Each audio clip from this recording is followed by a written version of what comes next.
नमस्कार मित्रों, हाजिर हूँ मैं सितंबर 2025 का मासिक राशिफल लेकर के।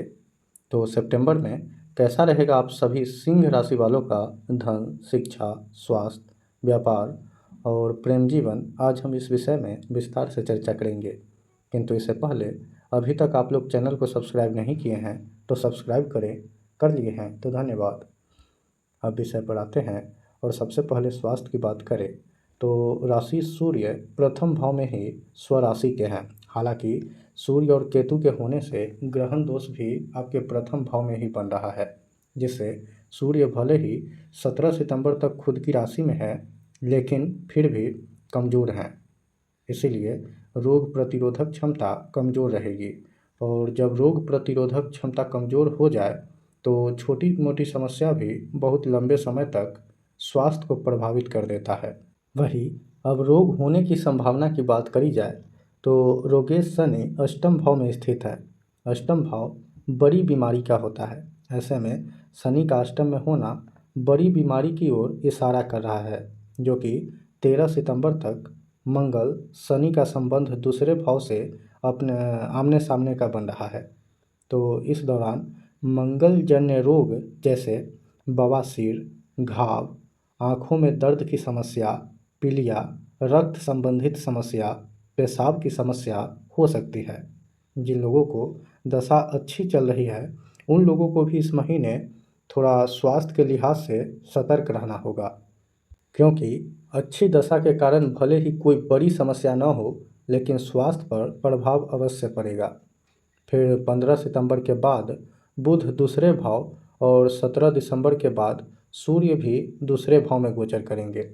ये स्थिति 40 वर्ष से अधिक आयु के लोगों के लिए परेशानी को जन्म देगा, और वो परेशानी हड्डियों से संबंधित, नसों से संबंधित और युवाओं के लिए त्वचा से संबंधित जैसे खुजली वगैरह होने की संभावना है, जो कि ये महीना स्वास्थ्य के दृष्टिकोण से बहुत उतार चढ़ाव को दर्शा रहा है। तो इसका उपाय भी अभी ही दे देता हूँ, जो कि रोगेश शनि का संबंध अन्य ग्रहों से सेकंड और 8 हाउस के एक्सिस पर बन रहा है। यानी जो भी समस्या होगी दूसरे भाव के आधार पर ही होगी। दूसरा भाव खान पान का होता है, वाणी का होता है। तो इस महीने आप लोग अपनी खान पान में सात्विक भोजन का सेवन करें, अपनी वाणी में अपशब्द का प्रयोग न करें और ईश्वर का नाम या मंत्र जपें। जो भी आपके इष्ट देव हो उनका भी जप कर सकते हैं। अब शिक्षा की बात करी जाए तो एकादश भाव में पंचमेश गुरु स्थित हैं और वहाँ से खुद के भाव पंचम को देख रहे हैं। मंगल भाग्य का स्वामी है, आपके पंचम भाव को देख रहे हैं।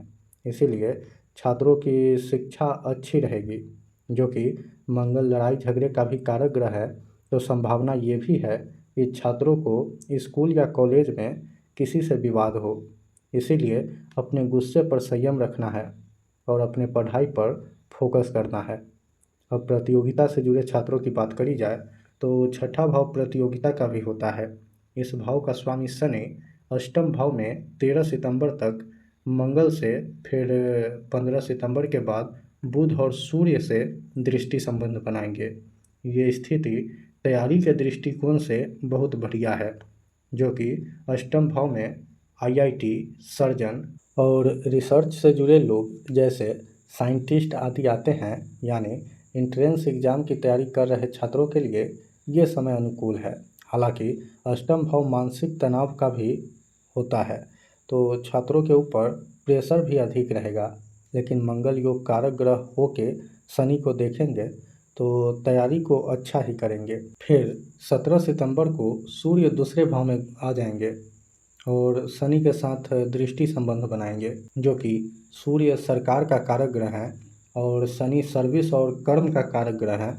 ऐसे में सरकारी नौकरी का योग बनेगा। तो सरकारी नौकरी की तैयारी कर रहे छात्रों के लिए समय अनुकूल है, लेकिन फिर भी ये संबंध अष्टम भाव से और दूसरे भाव से बन रहा है, तो इस दृष्टिकोण से संघर्ष अधिक करना पड़ सकता है।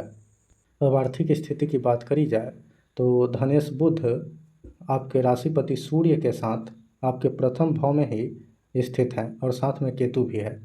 वही धन भाव में योग कारक ग्रह मंगल स्थित है, यानी आपका धन भाव भी अच्छा है और आपका धनेश बुध की भी स्थिति अच्छी ही मानी जाएगी, क्योंकि प्रथम भाव में है। प्रथम भाव शुभ भाव होता है और साथ में राशिपति सूर्य भी है, तो कहीं ना कहीं बुध की स्थिति ठीक है। हालांकि ब्लॉकेज का कारक ग्रह केतु है, तो थोड़ा बहुत ब्लॉकेज क्रिएट करेगा, लेकिन फिर भी आर्थिक स्थिति बढ़िया रहेगा।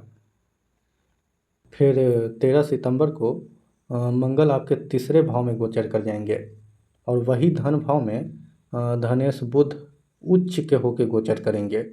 और 17 सितंबर से आपका राशिपति सूर्य भी धन भाव में ही गोचर करेंगे। कुल मिलाकर आर्थिक दृष्टिकोण से ये पूरा ही महीना काफ़ी बढ़िया है और ये 15 सितंबर के बाद का समय और भी बढ़िया है।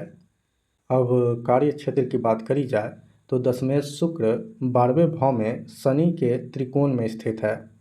शनि षष्ठेश और सप्तमेश दोनों भाव का नेतृत्व करते हैं। छठा भाव नौकरी का होता है और सप्तम भाव व्यवसाय का, और दशमेश शुक्र छठे भाव को देख रहे हैं, यानी ये महीना नौकरी पेशा से जुड़े लोगों के लिए विशेष रूप से बढ़िया है। मनचाहा जगहों पर ट्रांसफ़र के योग हैं। वर्क फ्रॉम होम के लिए भी ये महीना बढ़िया है, लेकिन शनि अष्टम भाव में है तो जॉब से संबंधित तनाव भी रहेगी। वही कारोबारियों की बात करी जाए तो कारोबार के लिए ये महीना ठीक ठाक ही है। बस महीने का उत्तरार्ध यानी कि 15 सितंबर को शुक्र केतु के साथ गोचर करेंगे। इस दौरान व्यवसाय में थोड़ा मंदी आएगी, लेकिन फिर भी सामान्य दृष्टिकोण से कहा जाए तो व्यवसाय ठीक ठाक ही रहेगा। अब प्रेम जीवन की बात करी जाए तो प्रेम जीवन अच्छा रहेगा। यौन संबंध की इच्छा बढ़ेगी और इच्छाओं की पूर्ति भी होने के योग हैं। हालांकि शास्त्रों में ऐसे संबंध को अनुचित कहा गया है, तो प्रेम जीवन को प्रेम तक ही सीमित रखें, उसे वासना से न जोड़ें। अब वैवाहिक जीवन की बात करी जाए तो वैवाहिक जीवन इस महीने बिल्कुल भी अच्छा नहीं दिखाई पड़ रहा है, तो अपने वैवाहिक जीवन को अपने सूझबूझ और बुद्धि के साथ हैंडल करें। अब उपाय की बात करी जाए तो आपका राशिपति सूर्य पर 21 सितंबर को ग्रहण लगेगा। हालांकि ये ग्रहण अपने देश में नहीं लगने वाला है, लेकिन फिर भी कहीं ना कहीं उसका प्रभाव तो पड़ता ही है। तो इसका उपाय की बात करी जाए तो भगवान सूर्य को प्रतिदिन जल से अर्घ दें और भगवान विष्णु की पूजा आराधना भी कर सकते हैं। इसके अलावा भगवान सूर्य के बीज मंत्र का भी जप करें। तो आज के कार्यक्रम में बस इतना ही। मुझे दीजिए इजाज़त। नमस्कार।